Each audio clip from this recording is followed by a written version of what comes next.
right. 加入したの。アマゾンステーション。加入する。アポミュージック。アポミュージック。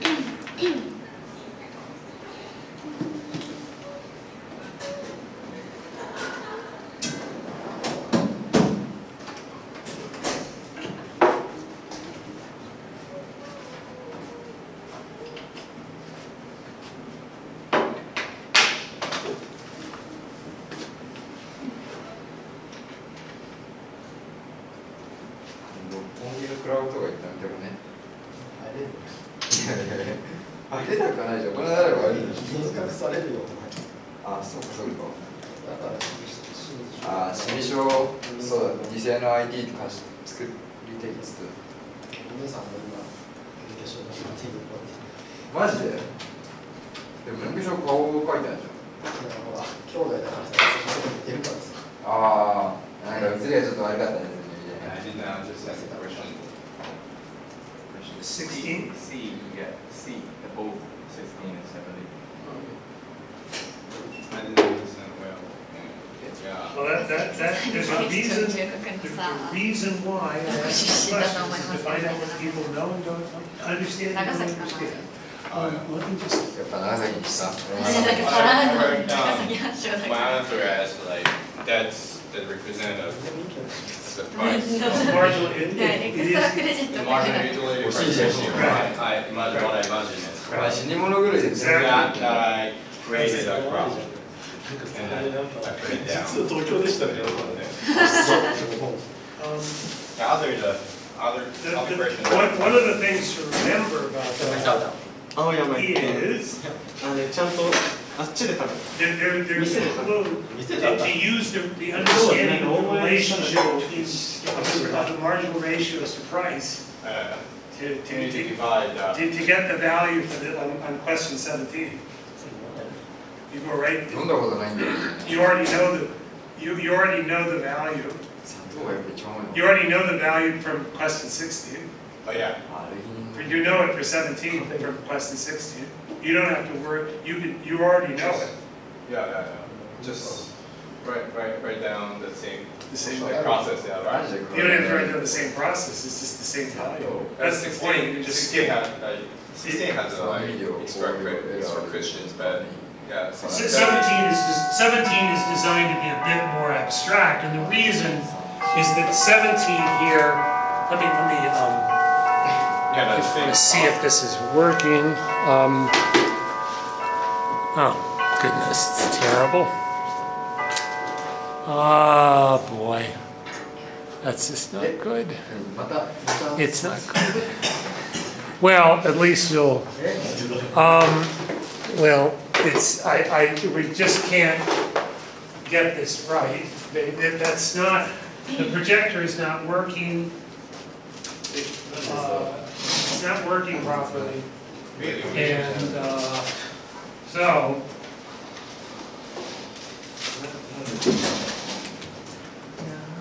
could you get the last one too, just to try to make it a little bit darker? Oh, there. I was going to go over there to do it, but I have to do here. Let's see. 整理しましたけど、それは苦手ですか？ All right. Let's see.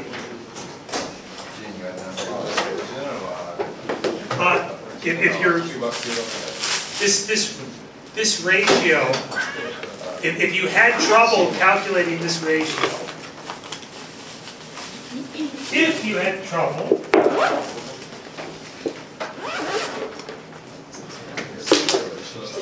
what's the relationship between that ratio and this ratio?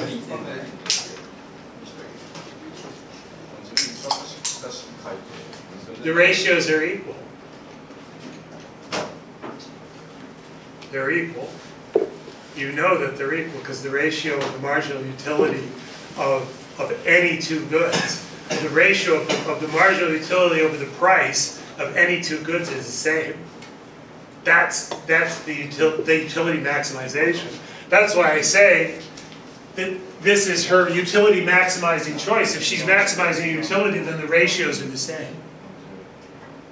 That's the clue. So if you calculate this ratio, even if the other one is a little bit more difficult, you just go and use this figure and put it right in. That's it. So it's actually very simple.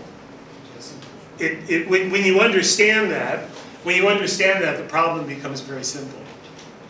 And it's a problem that seems very difficult until you understand how to, when you understand how to do it, and when you understand the process, you understand the underlying economic ideas, then it becomes fairly simple.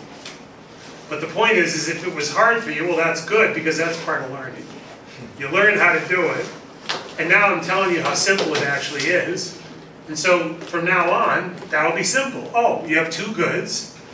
The last one you consume, the ratio of the marginal utility to the price of the two goods is equal. Even if I don't know the first one, or if I don't know the second one, even if I give you no information about it, you know it because of this one. You know it. If I tell you they're maximizing the consumption of both goods, then you know that. You know that the ratio of the marginal utilities are the same. So that's kind of information. That's the kind of information you can use to make these problems more simple and to get to these kinds of ideas. It makes understanding it all a lot more simple. That was that problem. The problem, once you understand it, the problem's not very hard. But if you struggle with it, well, then now you're starting to learn. Then that's how you learn. You learn by struggling with something like that, and when you see the solution, you realize, oh, okay, it's actually not. Once you understand the concepts, we're taking the concepts and we're applying it to problems, and that's what we're doing here. Now you'll notice I don't have anything this week about bright-eyed, bushy-tailed. The reason is I figured that I'm going to start this class by talking about the midterm assessment, and I figured nobody's going to fall asleep while I'm talking about. I'll be talking about the midterm assessment that you're going to get at midnight tonight, and I'm going to talk about each problem so you'll understand. So I figured, so you understand what you'll be getting. So I assume that people will be wide awake. At least until I start lecturing on the material. So you're getting that tonight. I send that out at midnight. I'm almost ready, writing it all out. I'm going to make a few changes on a few problems. But what I'll do here now is I'm going to go over each problem. I'm going to go over and tell you generally what I'm going to talk about. So I want you to take notes. I'll put this up later this afternoon, so you'll see what to go over that. In fact, I encourage you to use that as my discussion on this as part of doing the midterm assessment. It is you'll have 96 hours, so you have 4 days. So you get it at midnight tonight. I'm sure that people will be waiting, anxiously excited to get in at midnight. They're going to start working immediately. But you'll have 4 days to do it. That should give you a fair amount of time.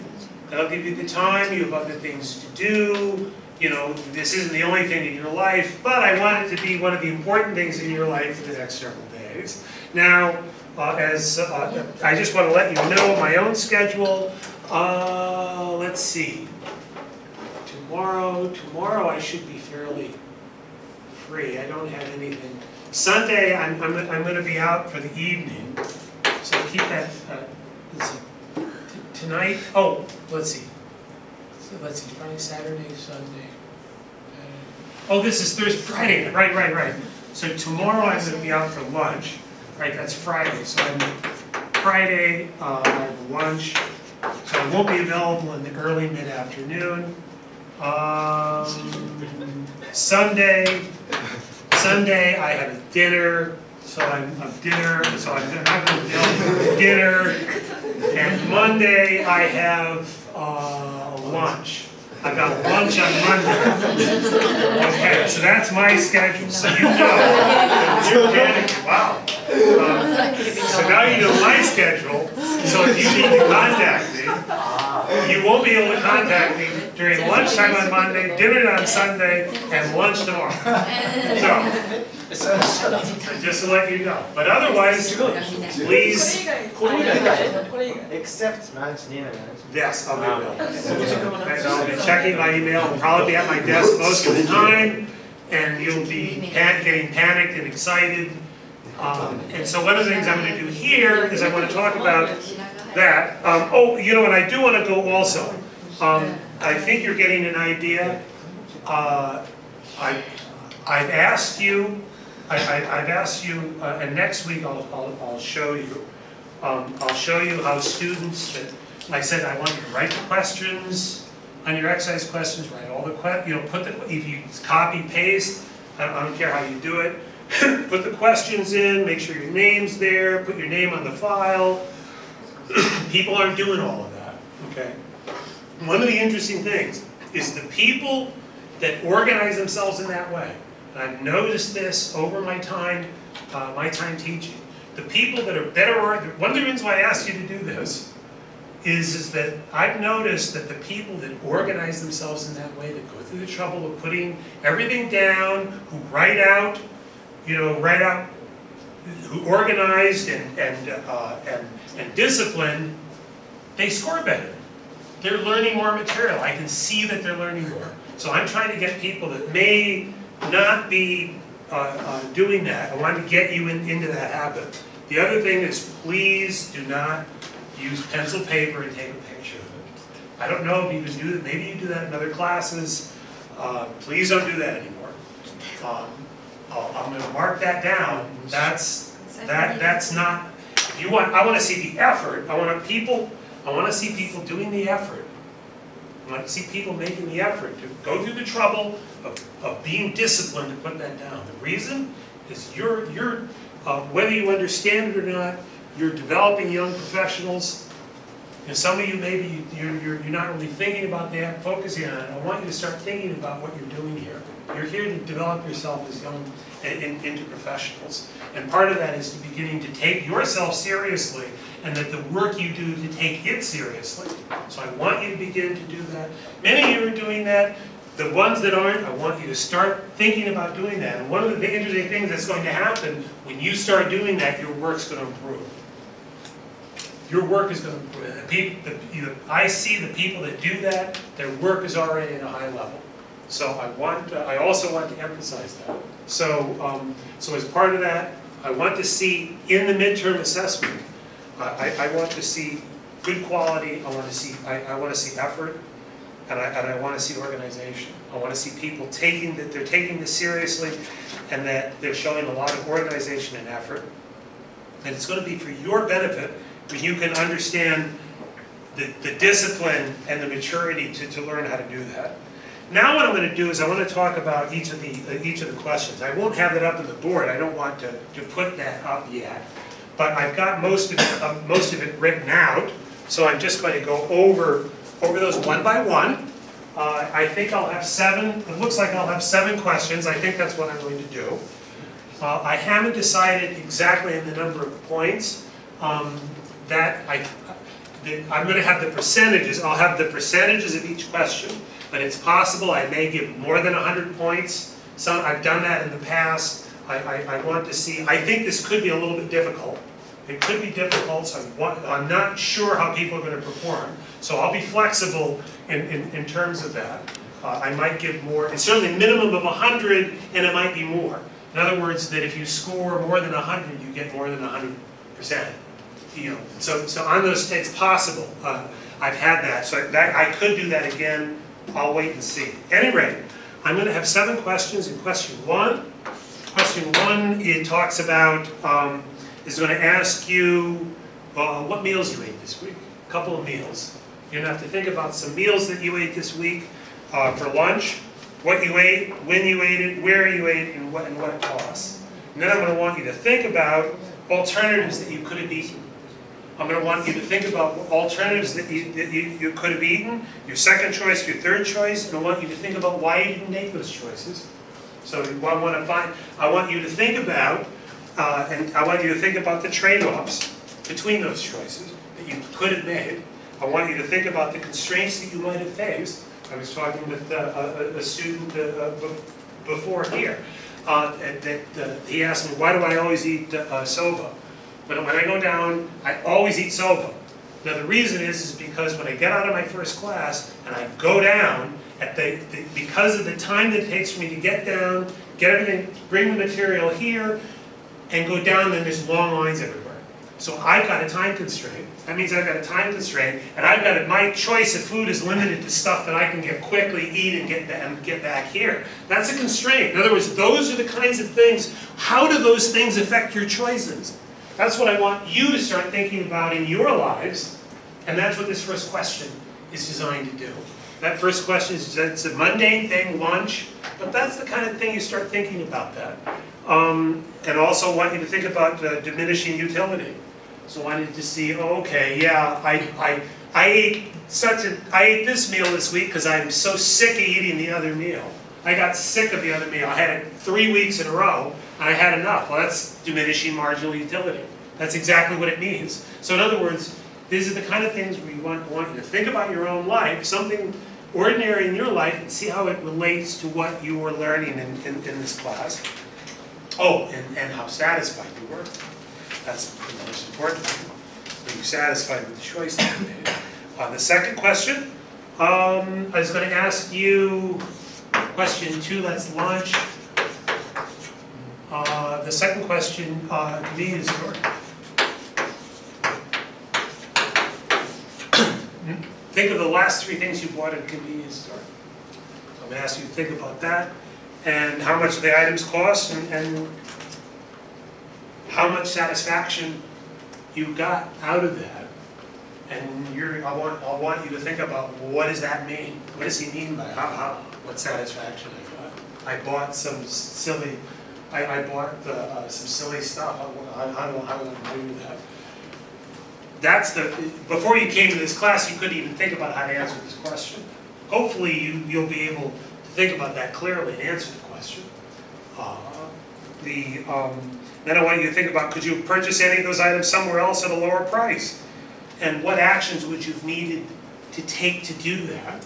And then that'll get you to think about what your alternatives are, and the value of the extra money that you spend at a convenience store compared to a cheaper place that you could have bought. What we would have to go through to get the alternative for a less price. And then that's going to tell you something about the time and expense you would need to purchase those items someplace else at a lower price. That's question 2.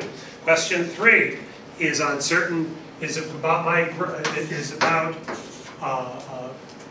products at a grocery store, and on certain days of the month.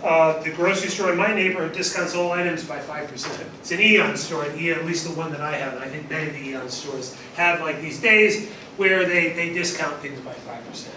Okay, sometimes it's time of the day, or sometimes it's the whole day. At any rate, just think about that. It's all items are discounted by 5%. So I'm going to want to think about an ordinary pack of sliced cheese.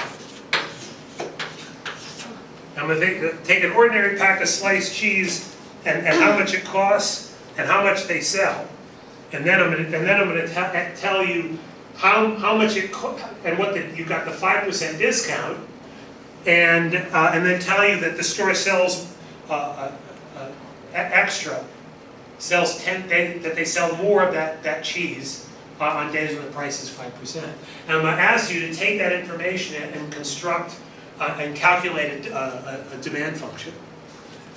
Calculate a demand function for the cheese in that store. So, and I want you to do that. You can draw a straight line, but I want to see an equation.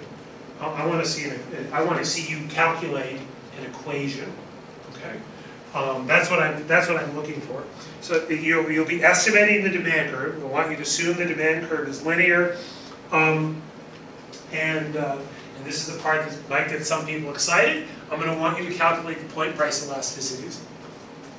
Okay, so I'm going to want you to calculate the point price elasticities there. So you're going to learn how to do point price elasticity. You've had a fair bit of practice with that so far, so now you're going to have a little bit more here. And I want you to determine the price at which revenue is maximized. So you're going to have to understand what's the definition of maximizing revenue when you know the elasticities. So if you've learned all of that, if you understand that, that's going to be a very clear question. Again, and also I want to emphasize that I want you to show all work. I want you to show clearly. I want to see clearly all work. I want to see how you got that. So the demand function, I'm going to look for you. How did you mathematically calculate it? The mathematical way to calculate the demand function. So I want you to think about that.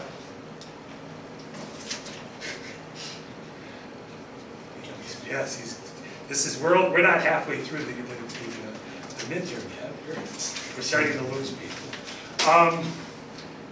Other people are hanging in there. Now, the fourth one, I think this is going to be very difficult, a very interesting question, but you might find it a little bit difficult. So I want to warn you that this is going to require a lot of thinking.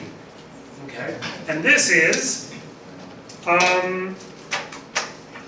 you think about what happens when if you've ever go to the store late at night with sashimi, and sashimi is discounted.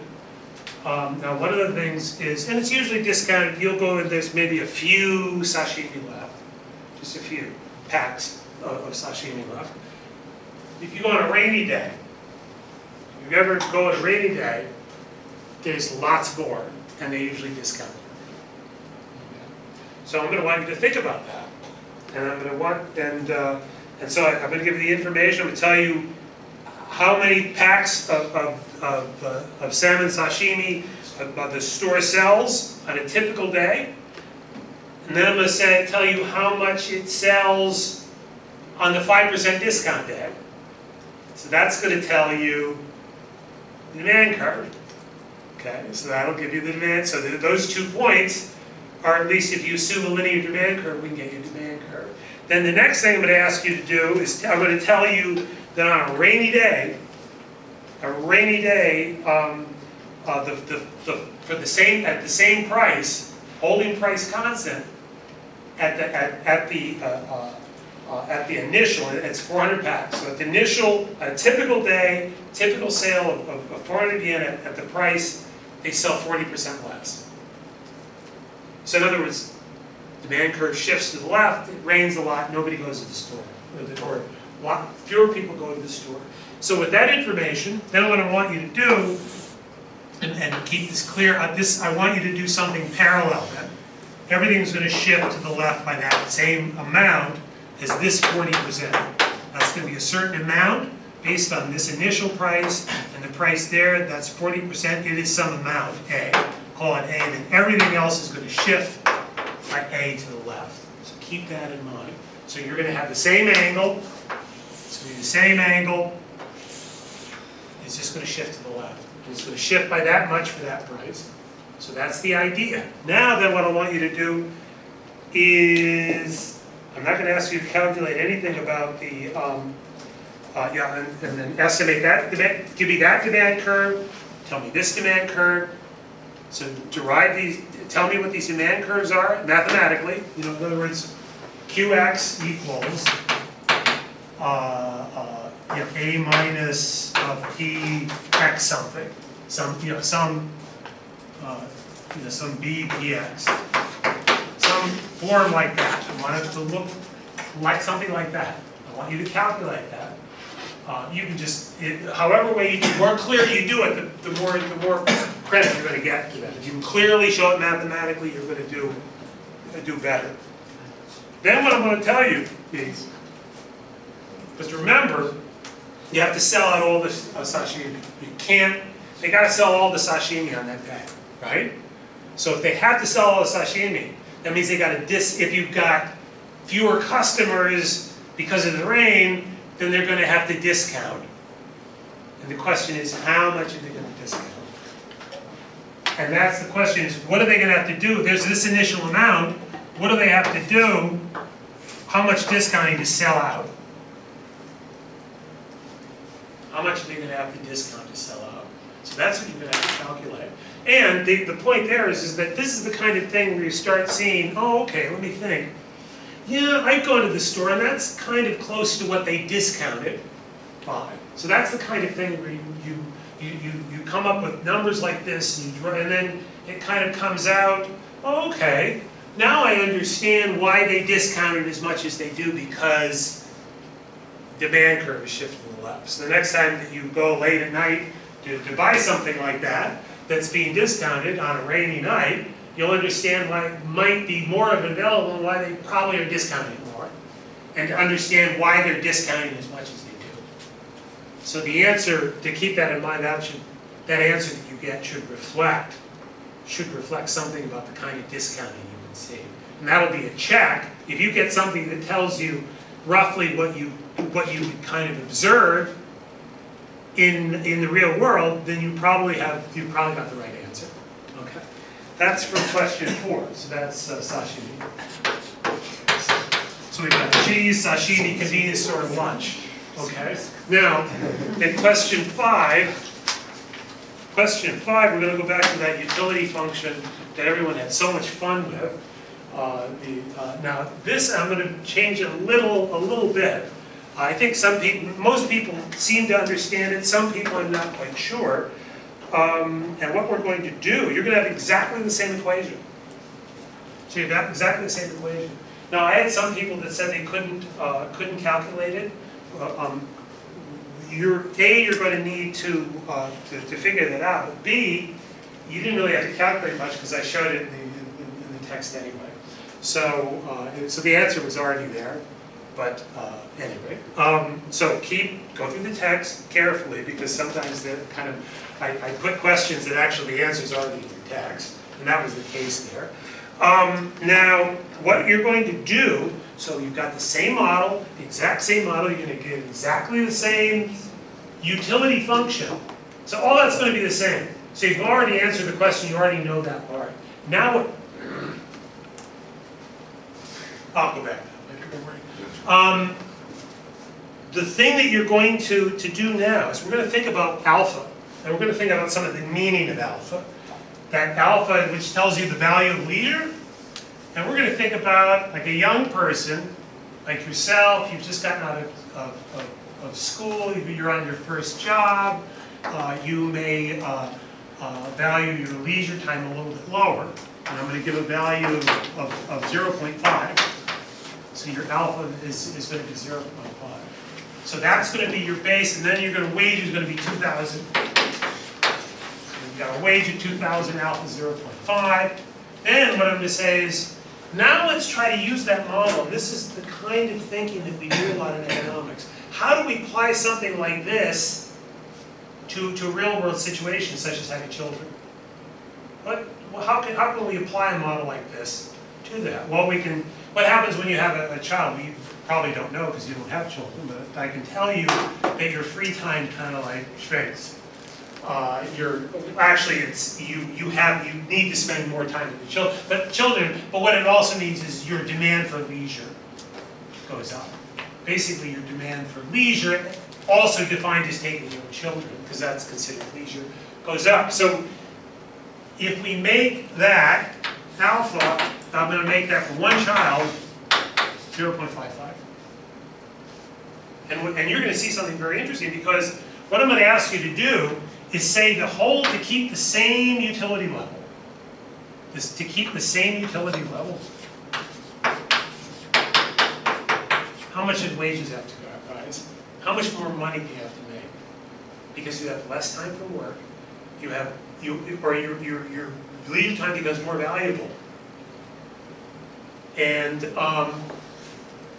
the answer, this will kind of tell you why people suddenly make more money, and how much more money they make when they have children, especially in Tokyo, how much money you need to make. And the idea is you need the same utility because, well, if you're going to have children, you kind of want to have the same, generally you don't want to have less utility. You want to be, if utility is your level of happiness, you don't want to have less utility. So you'd say, to keep the same level of utility, how much more money do you have to make because you have less time to work, because you have to spend more time with children. So that's one. Now then we're going to look at two 2 children, we're going to define that as alpha equals 0.6. And we say alpha equals 0.6, and then you do the same calculation. Now what I want you to do here, and please keep this in mind, is I want you to do this to the nearest quarter hour. I want you to calculate, do these calculations, all of these calculations using this, and the calculations in terms of the number of hours that you have to work to the nearest, your maximization, your peak value, I want you to calculate to the nearest quarter hour, 0.25. So you're going to, if you're not sure how to use Excel, you're either going to be using your calculator an awful lot this weekend, or you're going to get a crash course in Excel. You know, so, and these, because, and you'll see these are the kinds of things you'll be able to do. Be able to start analyzing this kind of stuff. These are, you can start asking yourself interesting questions and getting interesting answers, rather than just kind of wondering, and you can actually boom and start finding some interesting stuff out. This will give you some interesting insights. You've got some very interesting insights into how much money you have to make, why in Tokyo people, you'll find out why in Tokyo many people don't have a second child. This will convince you how sensitive the amount of money that you have to make to keep the same level of income. You'll be surprised. I was surprised. When I set the problem up, I was surprised at how much more money you have to make, even for what seems to be some reasonable parameters. So I think you learn a lot by doing that. So that is, and we're talking the same utility level. Question 6 is going to be on perfect competition. It's going to be pretty straightforward.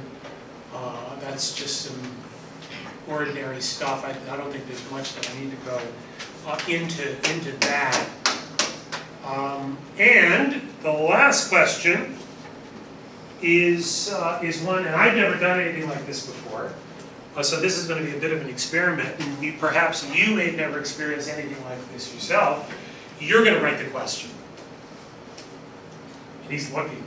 He says, "Yeah, you're going to. Yeah, you're the last question. You're going to write it, and what you're going to do is you're going to write like the exercise you did on the price effect, substitution effect, and income effect. Except you're going to write the question, and then you're going to give me the answer." Okay, so what that means is you're going to have to come up with the price of, and let's see, this is household on this 27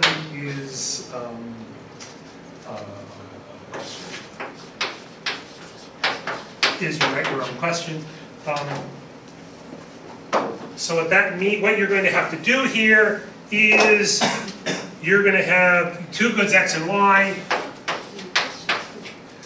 They're both normal goods. So they're normal and they're complements.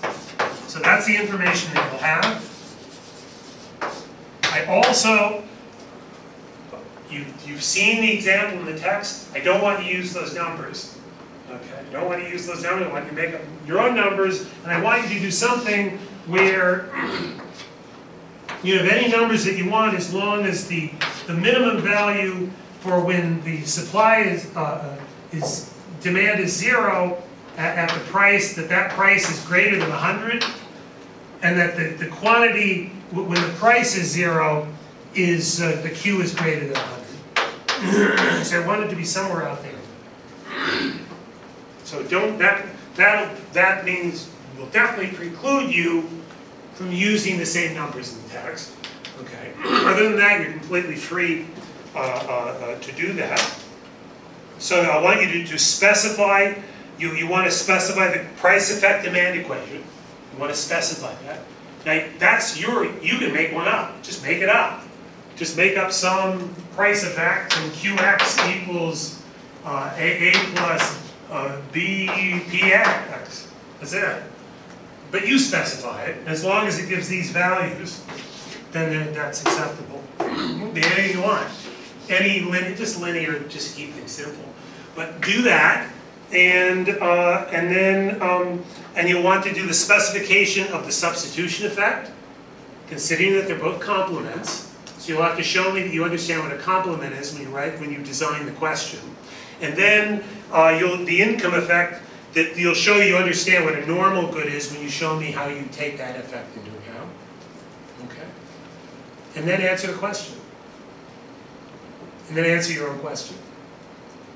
So I know nobody ever asked me to write a question and then answer it on a test. So that's, you may have never been asked to write your own question and then answer it. But this is the opportunity that you'll get. So that is going to be the assessment. As I say, for those that may have had my from last year or previous, you were thinking that maybe that was going to help. I don't think you got much help out of that. So so that's that. And any questions? When is the deadline? The deadline 96 hours, so that's midnight. That's 2400 on Monday.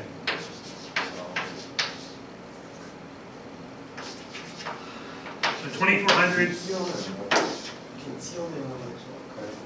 Monday, Tuesday. Correct. That's right. 4 days.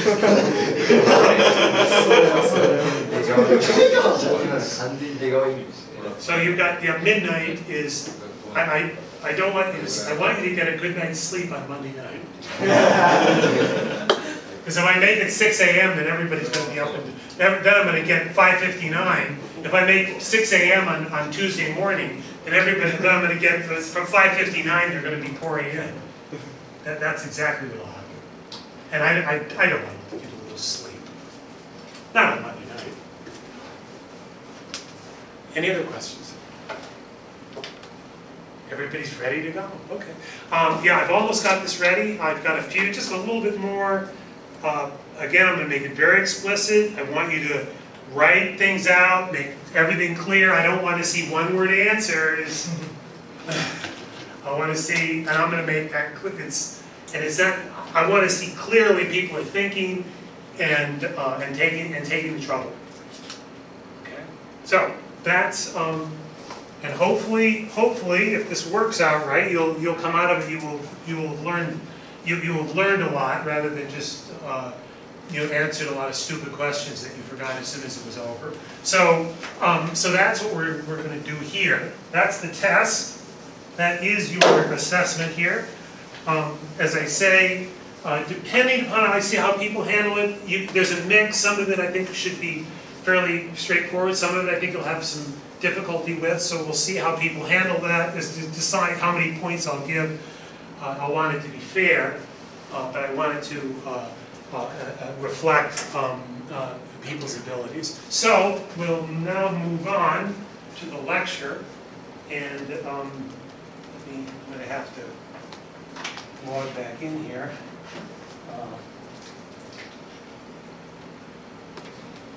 Okay.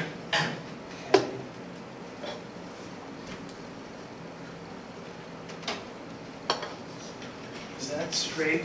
Does that look okay? That's okay. Okay. I'm going to be talking about short run, long run costs, profits, short and long run profits, and returns to scale. This part is this is for me. This is a bit dry. It's kind of and I know people slept more than they usually did last week, and I kind of understand. It's not exciting, but it doesn't really even excite me. So, but it is important material. So try your best to stay awake. This is kind of total and marginal cost. This kind of looks like a lot of spaghetti here, but basically the important things are the marginal costs. Why don't you focus on that, marginal cost. That curve, that U-shaped marginal cost curve. Okay, this is average cost, AC.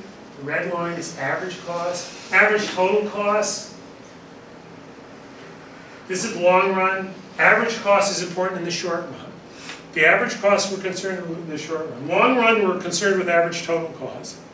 Because the long run, there are no variable costs. It's all, or there are no fixed costs. It's all variable. So that's we're concerned with the total cost. The short run, average costs are concerned with the variable costs of of operating. And that's what makes us decide. I'm just going to check this here so I don't have any surprises. It's still recording. Very good. Last week I had two very nasty surprises. Both times it didn't record. So that was quite nasty. Any rate, so that's average total cost, that's long-term, average cost short-term, marginal cost, we're always interested in this. Short-term or long-term, this is what always interests us, is this. Average fixed cost, you can see that the average fixed cost, the more you sell, for your fixed cost, the average cost goes down. Nothing surprising about that. That's just basically, and this just shows you the same line, the variable cost. The fixed cost is the gap between that, and that's, since the cost is fixed, that's always the same spread. The spread is exactly the same.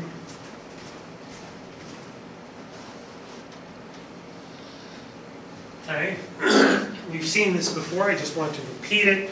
Demand, under perfect competition, demand equals marginal revenue. That's the demand that the firm faces.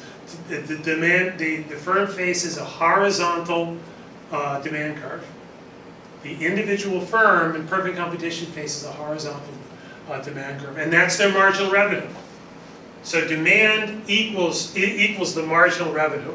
So your marginal revenue is constant and flat for a firm experiencing perfect competition. And why? Because they're a price taker. The fact that the line is flat tells you that the firm is a price taker. They can't affect the price.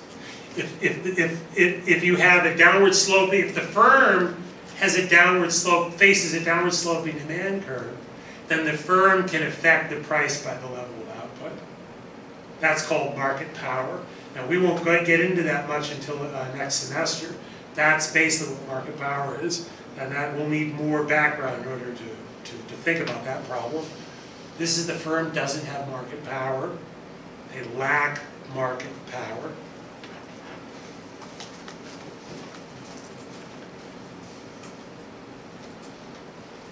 Okay, here's something I want to point out. Keep this in mind. It's a representative firm. It's a typical firm in the industry.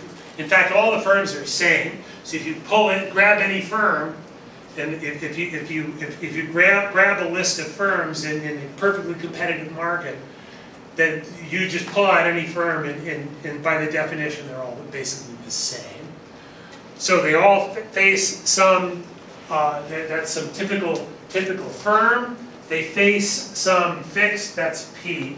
That is the equilibrium price. They're a price taker. They can't affect that. But what they can affect is their level of output. They can choose their level of output. And here's a technology. This marginal cost curve tells us the cost of producing under a particular technology. Remember, in the short run, the firm is limited. They can't readily change the technology they use. They're forced to the technology that they have. In the long run, they can change that. In the long run, they can change they can make adjustments. The short run, they have to take what the condition, the market condition that they have. So, so here we have, it's a typical average. Let's say typical. I showed some examples last week. We talked about U-shaped average cost, average and marginal cost curves. This is an example there. You can see in the real world, the data is, you have to have a bigger, generally a bigger firm to do that. So this is a little bit of what we say idealized. The point here is that the minimum point, the marginal cost curve crosses the average cost curve at the minimum average cost. That always happens. If you have a marginal cost curve that's U-shaped, the resulting average cost curve is above the marginal cost curve until the minimum point. And at that minimum point, then the marginal cost curve goes above the average cost curve. So that's just the mathematics of a U-shaped marginal cost curve. Okay? So keep that in mind. That D represents the lowest point. But what we're showing here is because the price, which is the marginal revenue in this case, is above D, the minimum average cost, that means the firm, in this case, the firm is earning a profit. They're earning above normal profit.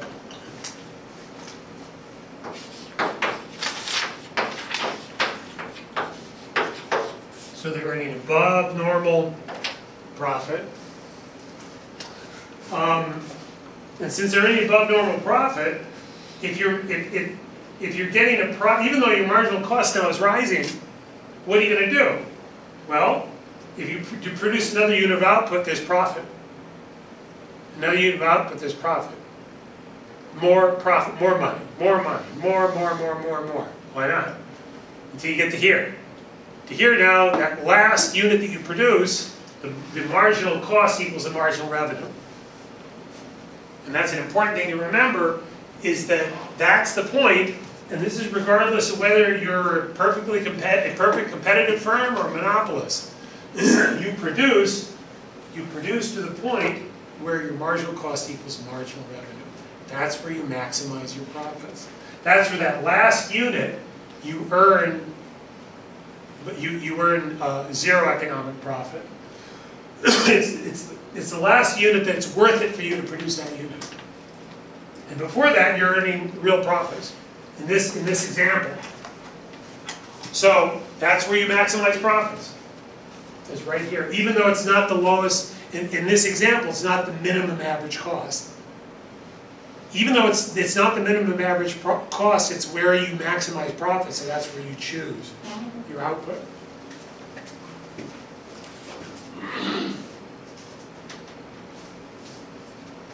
And let's just make that thinking very clear. We've got B. If you notice, what happens here, marginal revenue, B, we increase by a little. There's the marginal revenue, it's always fixed, because it's a perfectly competitive firm that's a price taker. Firm earns positive profits. And all throughout here, it earns positive profits. And as we've seen, all by increasing just a little, keep on increasing a little, it still earns those profits. Go through this carefully. I'm not going to go through this line by line here, but read it and go through that. This part. I'm going to speed it up a little bit here since I spent some time on the test. And then this just shows you how you get to E and why that's maximized, which I've just explained just a moment ago. Okay. So, in that situation, we have a level of profit. Okay, what we're going to want, we're showing here, is the level of profit above the normal rate of return in this example. So here, this is your short run, and this is the long run. ATC, the green line, is the long run, average cost in the short run. So this firm, this is really a nice situation. This is like a firm that's entered an industry and there's not a lot of competition. The market price is pretty high, it's pretty attractive, and everybody's making money. This is the kind of period of happiness that everyone wants to be. Everyone wants to experience. In the perfectly competitive world, the problem is that you're going to have people enter the market. But this is the moment of joy. Where you're earning, you're earning profits above. You just have nothing. There's nothing better to do than when you run a company like this to go to work every day. This is the best thing you can think of doing here, because you're earning all of these profits. So the idea here is that the short run profit level, it's actually all of this curve. The short run is all of this. The long run, if you're in the long run, it's the black, the dark black, the red, it's actually all of this. This is part of the fixed cost. The red is the fixed cost part of your of your profits. So the red is the total amount of fixed costs. Then here, but that's the profit above. That's your short run profit. You're still earning profits in the short run, and that's the total profit there. Okay.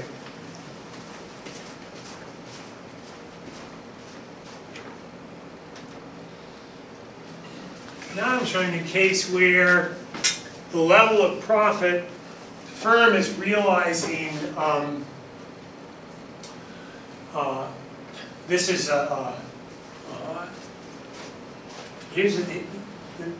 here the firm is earning zero profit. It's the normal rate of return taking into account fixed costs. Now in the short run, I've done this just to kind of simplify things. But in the short run, this is absolutely fine. You're earning short run profits. It's not long run profits because it's equal to the average total cost. But in the short run, you're earning profits. In other words, your variable costs, based on your variable costs, it's profitable. So you have profits that's short run profits there, and it's also the amount of fixed costs.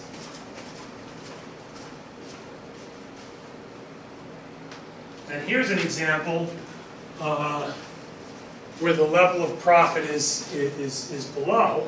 Is here marginal cost equals marginal revenue. Marginal revenue is the price because the firm is a perfectly competitive firm and they're a price taker.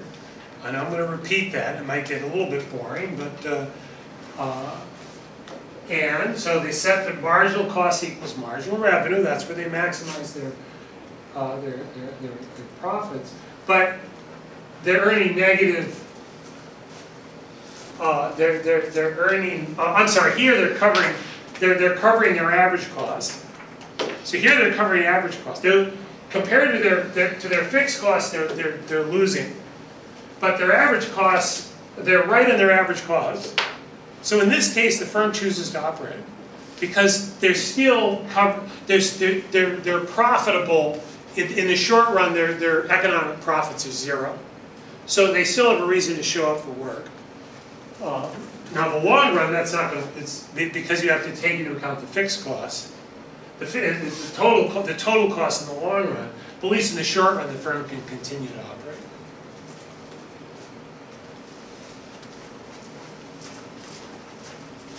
Say I have to take this long walk. I get exercise, but it does waste time. Here's a case where the level of profit is below normal, and here's a case where the price is so low. You said marginal cost equals marginal revenue, but the firm loses money even in the short run. So this is every item. In this example, every item that the firm sells, in the short run, they lose money. Now, unless you're someone like an Elon Musk, who people give billions of dollars to lose billions of dollars to lose billions of dollars of other people's money, the average firm, but he tells a good story, so and he might turn out to be right. So that's fair. We'll see what happens. But this firm is not in that. We're going to assume this firm is not in the class of someone like an Elon Musk or Telsa. They're losing money on everything they sell. This is for a typical representative firm in a perfectly competitive market. It's not what we call a going concern. It's not. The terminology for bankrupt companies. It's not a going concern. Don't ask me to explain the meaning of the words. That's the term. It's not a going concern. It means they're bankrupt. That's a company that has to shut down. They have to shut down. It's not. It's not worth operating.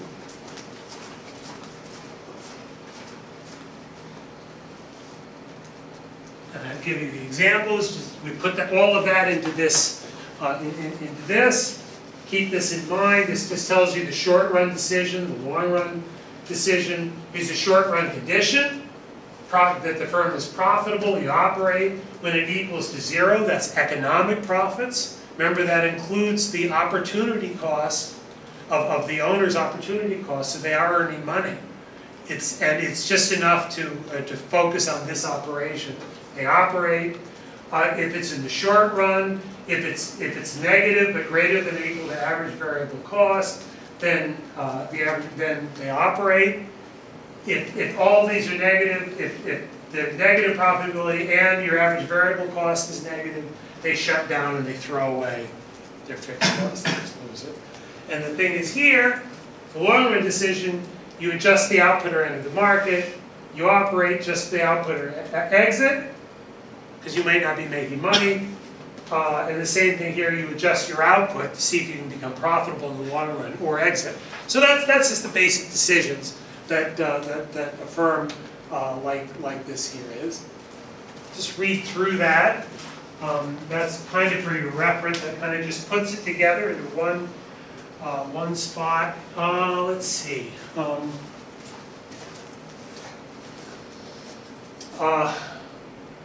Right. The average total cost and the average cost.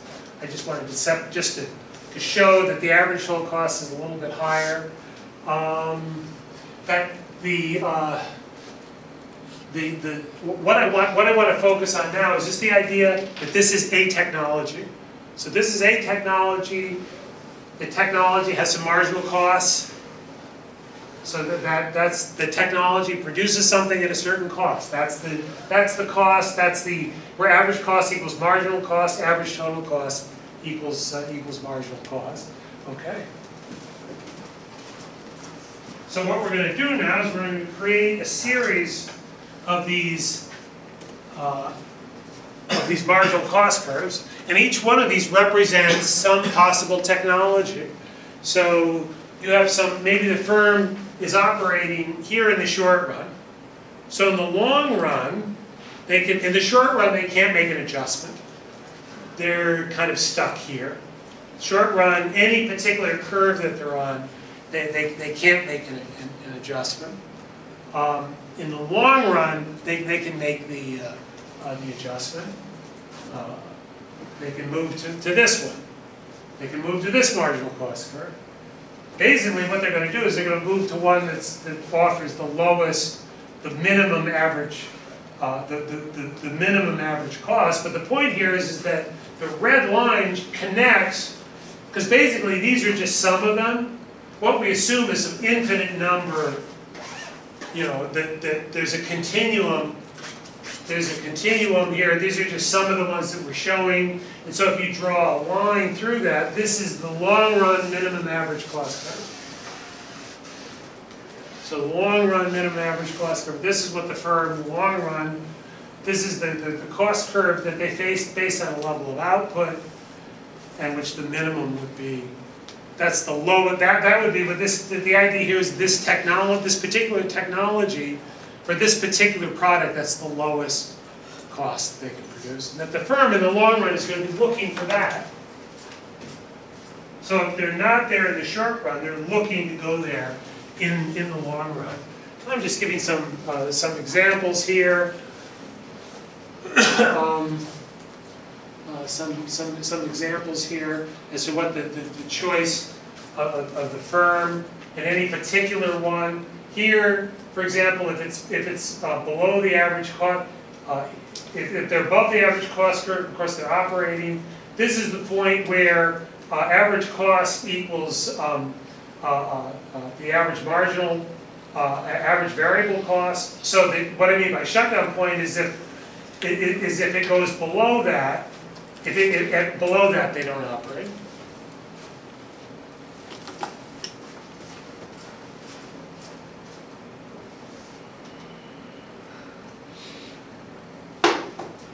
And this is just kind of, basically repeats that. I just put out numbers here. These are the choices. We want to figure out which one. It's certainly not, let's say in this case, these ones are not the profit maximizing. That's lower in the long run. most likely in the long run it's going to be this minimum point, and we'll see why.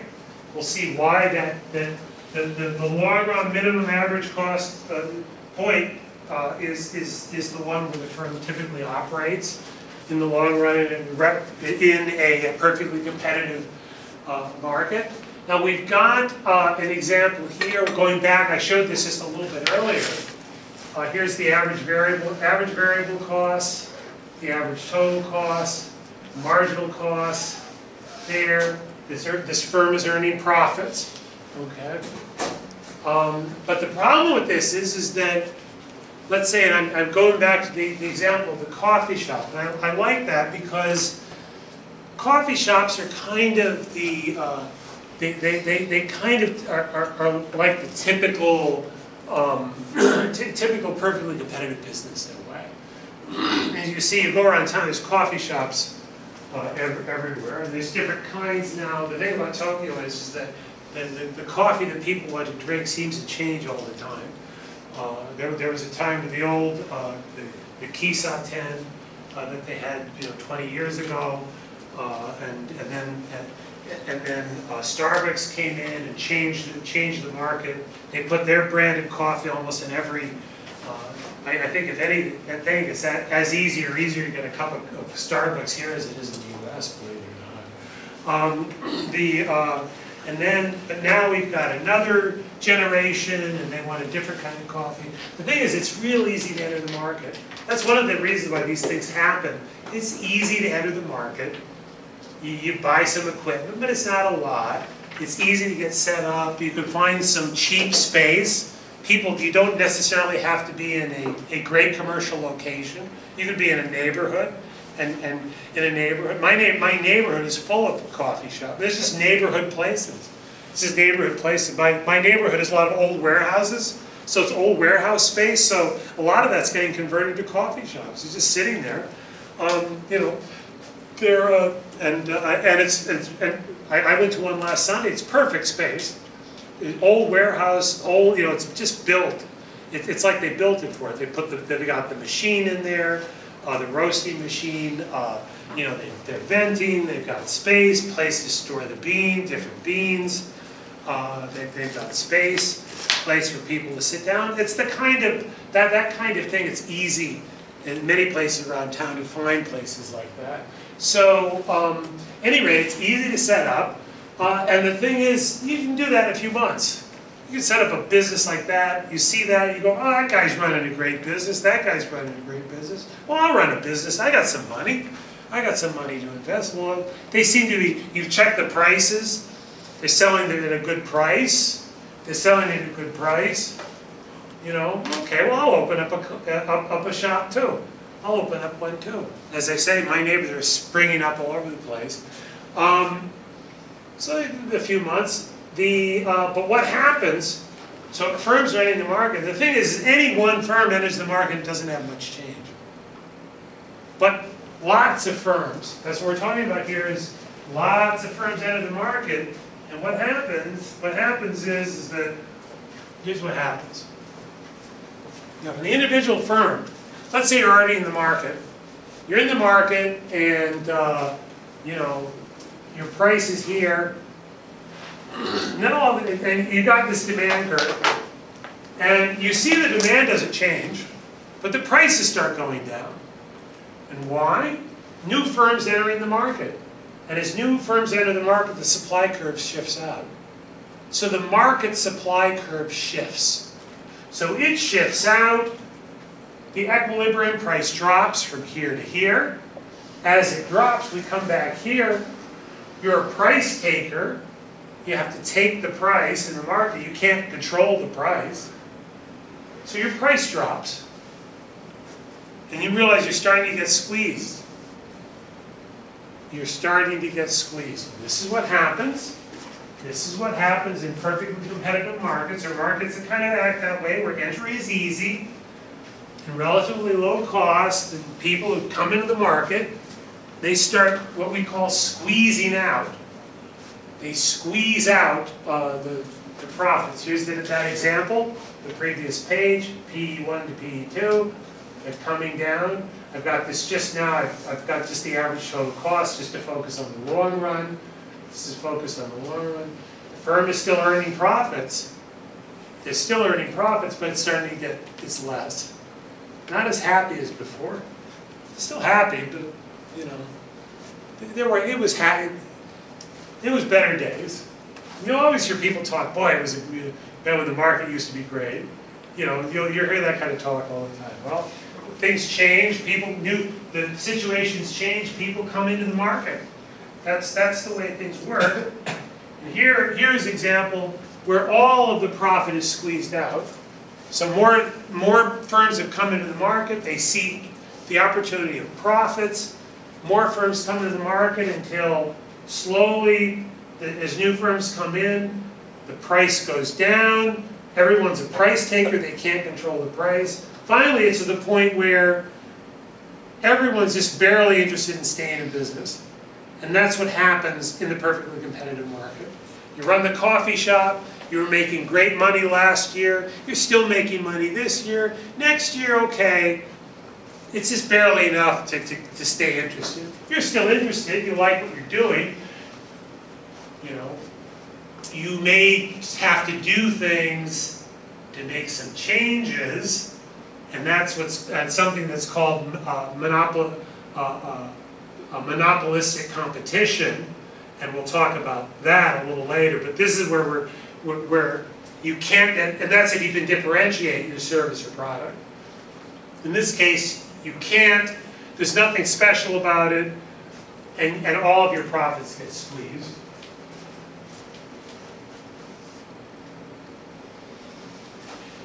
So I'm ending that, and now we're going to move on to returns to scale. And this is a part of the class that I personally really like, because I think it's a very interesting topic, and one that you start really now thinking about some very profound and fundamental things about the way that economies work, the way that businesses work,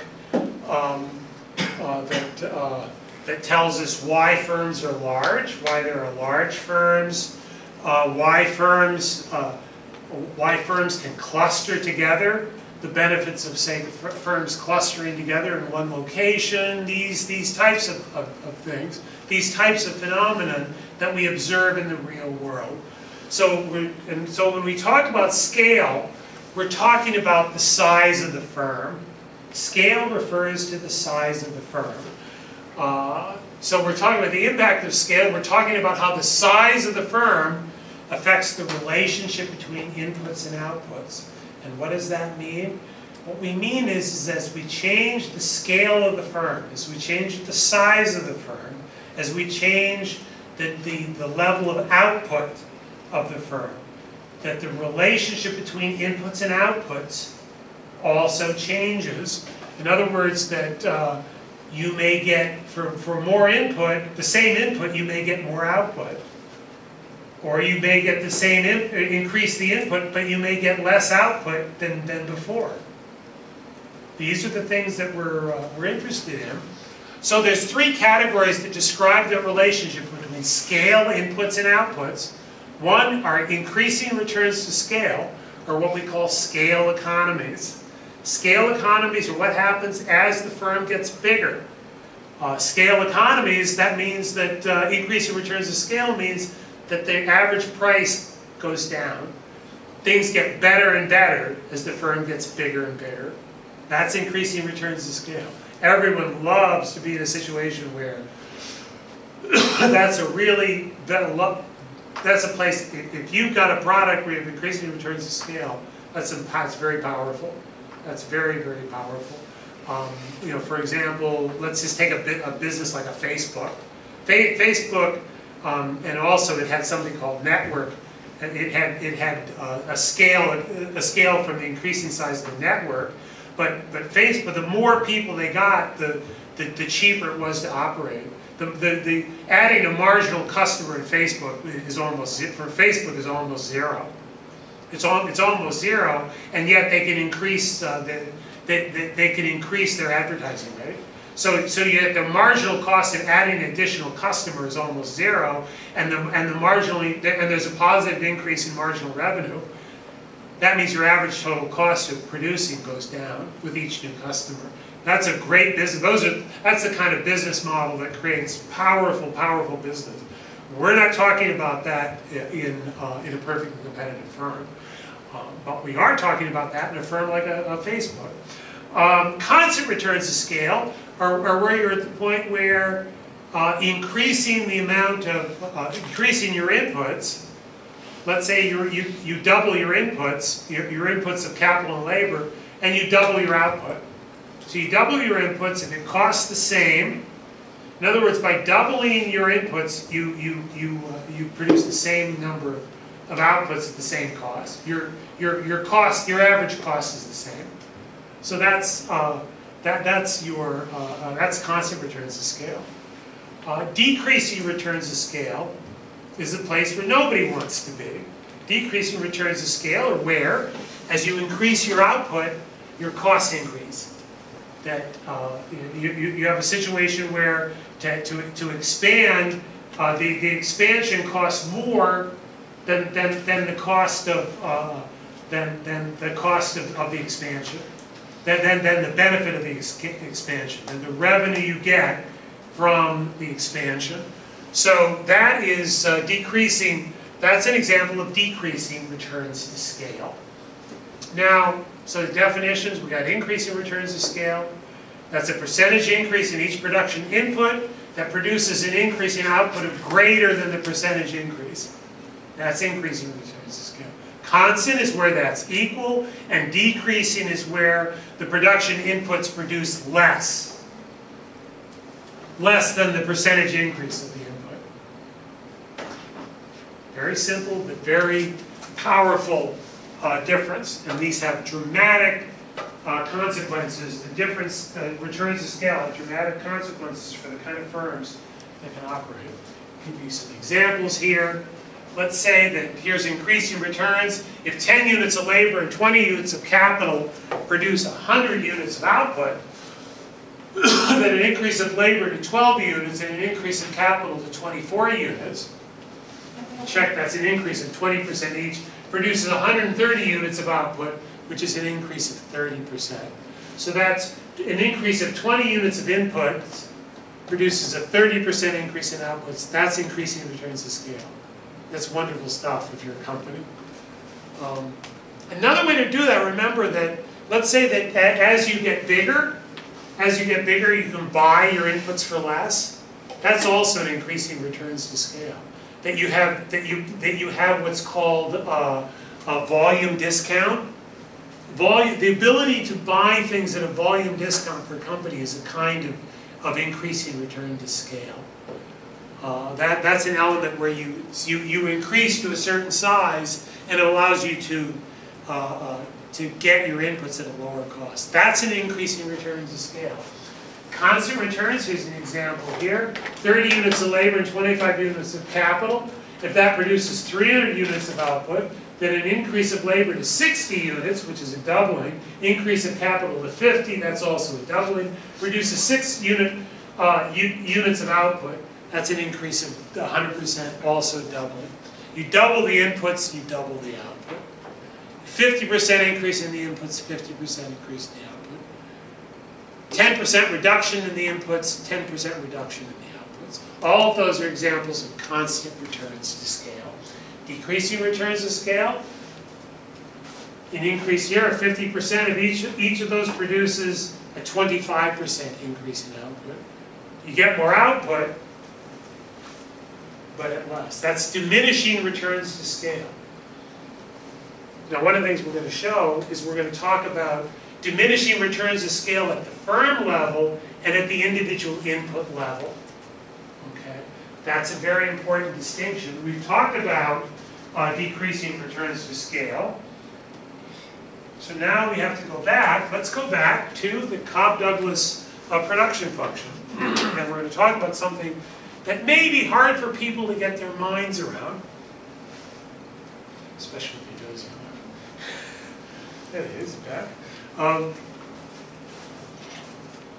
You see, we've talked about, what's interesting about here is that you can have increasing returns to scale even though there's decreasing returns to scale at for the inputs. And you can say, how does that happen?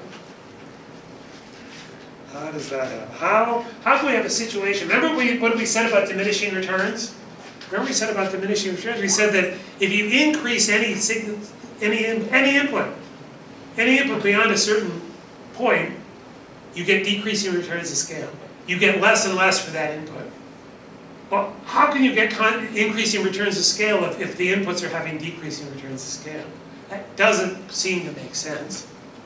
But here's how it makes sense. And to understand that, we have to think about the Cobb-Douglas production function here, where we're talking about, we've got labor and capital, alpha and beta. Remember what we said about labor? If they're both less than, if it's less than 1, that's decreasing returns to scale. But we're going to show how you can get increasing returns to scale even though both of the inputs have decreasing returns to scale. And we're going to do that. We make no, now here we're not going to make any, let's not make any assumptions about the values. Let's not make any assumptions about that at first. And we've talked about that before, but let's forget about that. Now we're just going to not make any assumptions here.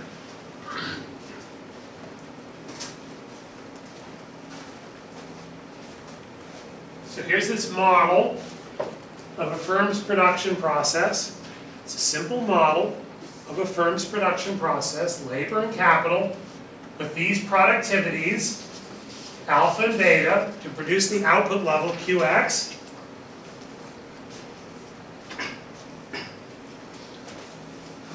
The output level is a model as a function of 4 elements: labor, its factor intensity level, refer you back to page 209, capital, and its factor intensity level.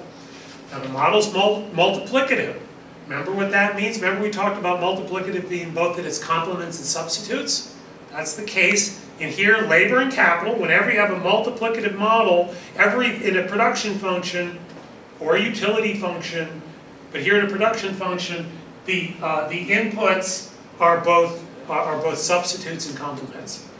So they're both substitutes and complements for each other. Important thing to remember, because it's multiplicative, positive quantity required, since they can take on any value, positive value, let's focus on the potential values of alpha and beta. And let's think about what would happen with alpha if alpha was negative. Let's think about this equation. L, let's just focus on labor, and if alpha is less than 0, so labor alpha, if alpha is less than 0, and let's put, like -1, that's less than 0. So that's alpha, let's make alpha equal to -1. That's -1. What does that mean? What does that mean? That's 1 over labor. That's what it means. So what does that tell you? Look at that. Take a look at that. Take a look at that. What happens? Let's say if we've got capital. Let's just hold capital constant. Some data, but it's constant, so it's a constant number. So hold that constant. What does this mean as we increase labor in this production function? That's right, it goes down. This number gets bigger, the output gets lower. That means the more workers I add, the less I the less I make. I suppose if you were operating in a Tutsubo, a factory in a Tutsubo, space, and you put 50 people in there, I assure you that your output might go down. But typically that's not going to be the case. This is, that's typically not the case. So that doesn't seem to make much sense. That doesn't seem to make sense that if we increase our amount of labor that we produce less. We generally not observe that in the real world. If it did, nobody would hire anybody. Nobody would ever get hired. because you wouldn't be able to produce anything. So it seems that alpha can't be less than 0. That's out. That seems out. Now let's look at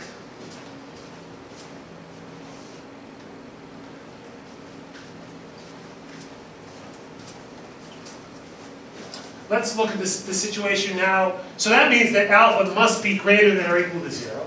We've gotten rid of the negative value, so now it's greater than or equal to 0. Okay, so we've got rid of that. Now let's look at if alpha equals to 0. If alpha, let's make alpha equal to 0.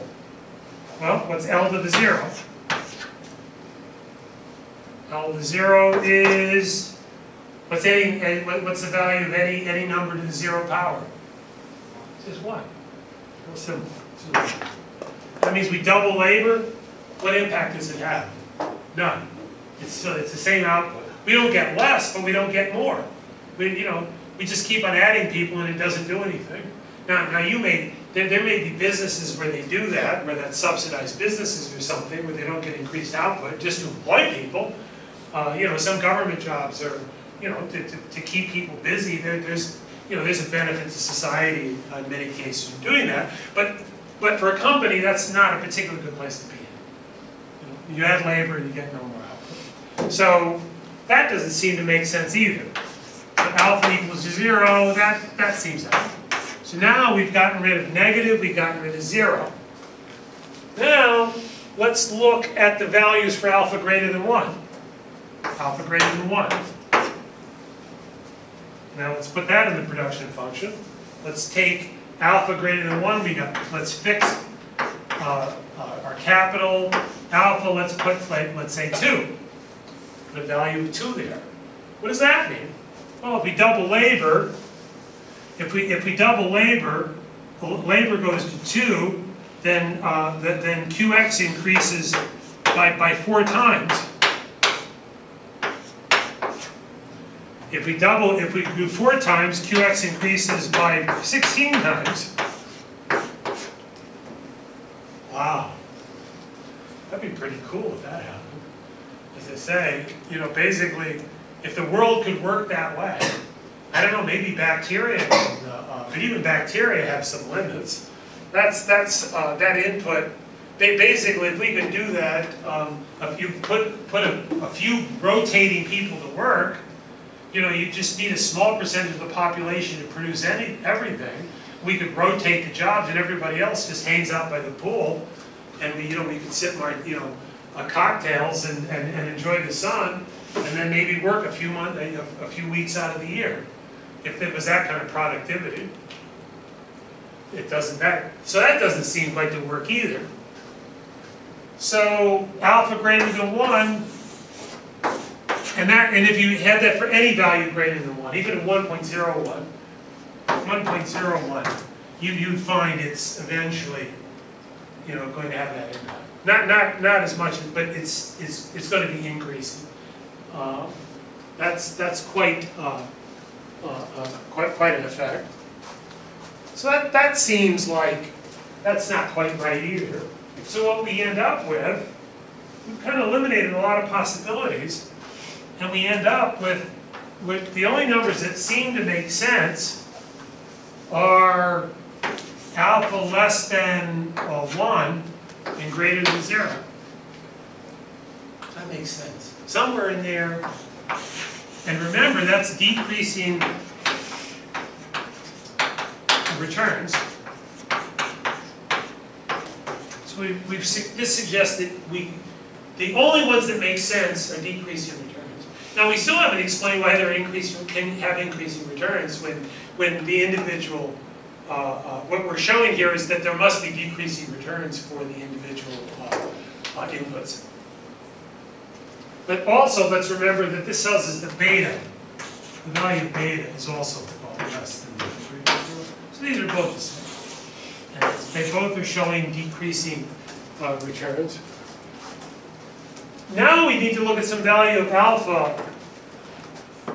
Now let's see how this works when we put them both together. Because we have to remember we have to remember that when we have a function, some production function, and that's what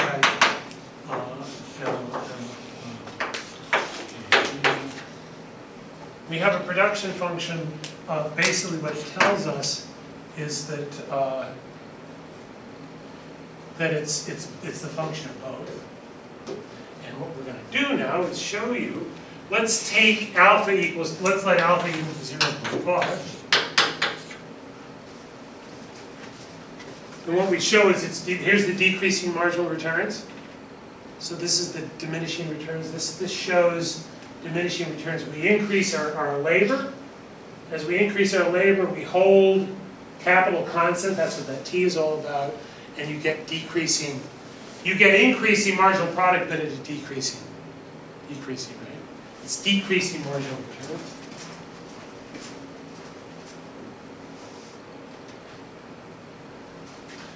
So now we've shown, and that was between 0 and 1, so we've shown diminishing marginal returns for each factor.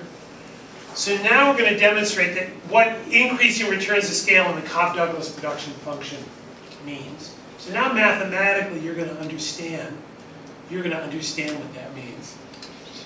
Okay. So let's, given that, there are three possibilities. Given that alpha and beta must be between 0 and 1, there are three possibilities.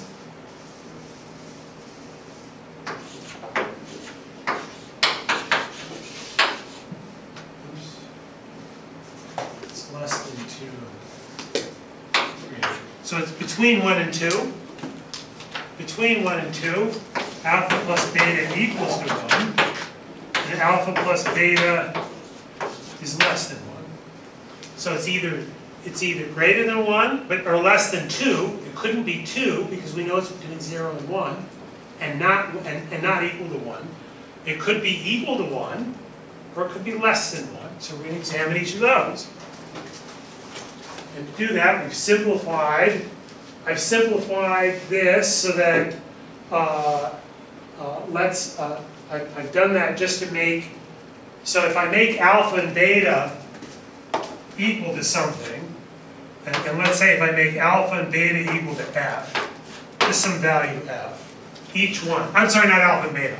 If labor and capital, just set each one equal to the same amount, some f, 10 units of each. So you have 10 units of capital and 10 units of labor.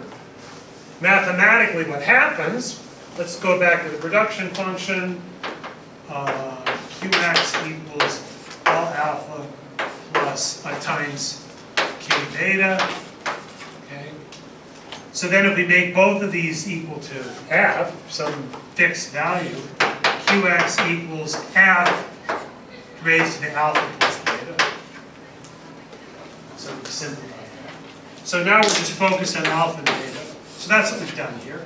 So now let's make alpha plus beta equal greater than 1. Greater than 1, let's say alpha plus beta, let's say it's equal to 1.1. 1.1 is greater than 1. Okay?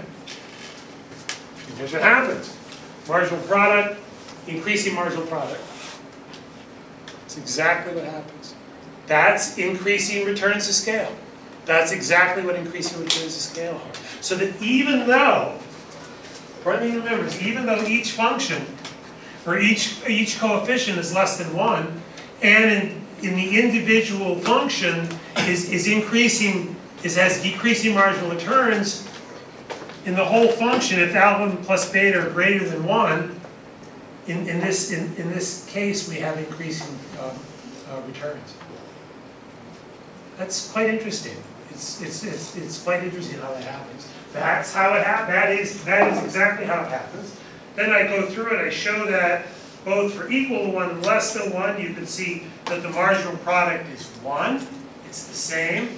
And then for less than 1, the marginal product is decreasing marginal returns. So decreasing marginal returns, which means decreasing returns to scale, means that alpha plus beta is less than 1. So what this means is in a Cobb-Douglas production function, all we have to know is the values of alpha and beta. We can specify that and we can figure out whether they're decreasing, alpha plus beta is less than 1, constant, alpha plus beta is equal to 1, or increasing, alpha plus beta is greater than 1.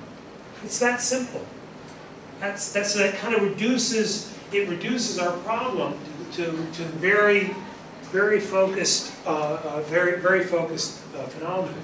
So one of the things that I want you to get the idea here is in many cases in economics, one of the things that we do is we try to focus our analysis to make it as simple as possible, to focus on some very simple variables that as easily as possible in the data that we can get at the lowest price, because that's what we're trying to do. You're going to try to figure out how do you analyze this stuff where you can actually get data on the real world. What's the data that you can get? And how do you get the most out of it? That's basically what we're trying to do here. For example, and you'll see that when you look at that question 5 here, that just very simply the alpha equals 0.5, 0.55, 0.6. You'll see a simple, the power of something like that, just those kind of numbers, simple numbers, simplifying the problem, the insight that you can get, the insight that'll give you on the choices that people make to have a second child. In other words, that you focus on the very, you make your analysis as focused as possible. You focus on the basics, keep your function simple as you can. The data that you can get, that's kind of the way that we think in economics. Now, the great thing about the world now, you get more and more data, but you still, lots of data, but with people that make silly, undisciplined assumptions can produce some really silly outcomes. Real silly outcomes. I've got an example. There was last election day. There were some very smart people in the U.S.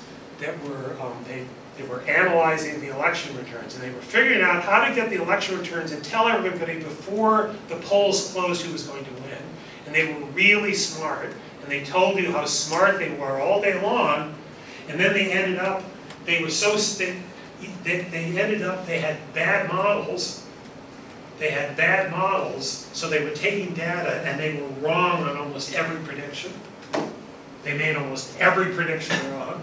So that's the point here, is we want to keep things simple. Even if you can get better data, it's always about staying disciplined. Staying disciplined in your analysis. And we'll close there. Please take a, I'm showing it in showing this to cost. In cost and how increasing constant and decreasing returns is meaning for average cost. And that's kind of the other side. Average cost, increasing returns, average costs fall. Constant returns, average costs are the same. And diminishing returns, average costs increase as scale gets larger. Thanks, and as I say, for tonight, go to your email at around midnight. Be there. Now, is everybody who's there's 4, 5, 6, 7, 8, 9, 10, 11 people here, is everyone signed up that's going to take the exam? If you've signed up, just make, and I think we're pretty much all here. Is there anyone missing? Well, if they're not here. Any rate, I will check one more time with everyone. I think everyone here has told me that you're going to take the test. I think I pretty much got responses. We're going to go through that again. I'll send out one more. Look tonight. Otherwise, relax until you get. Thanks.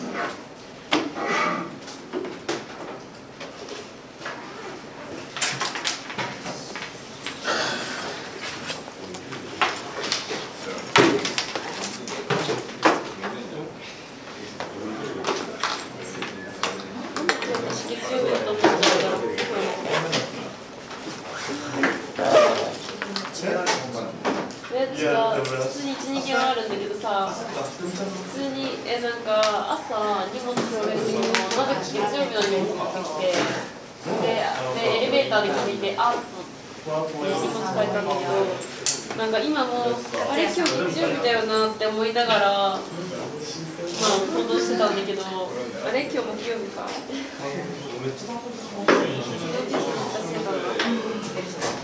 だよ。なんでそんなことだらけ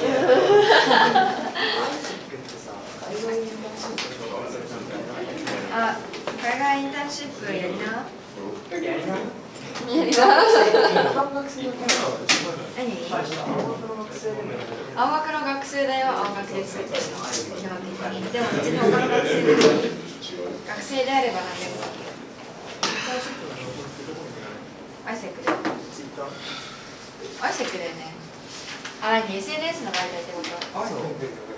ツイッターか、ツイッターか、フェイスブックかな。あとホームページ。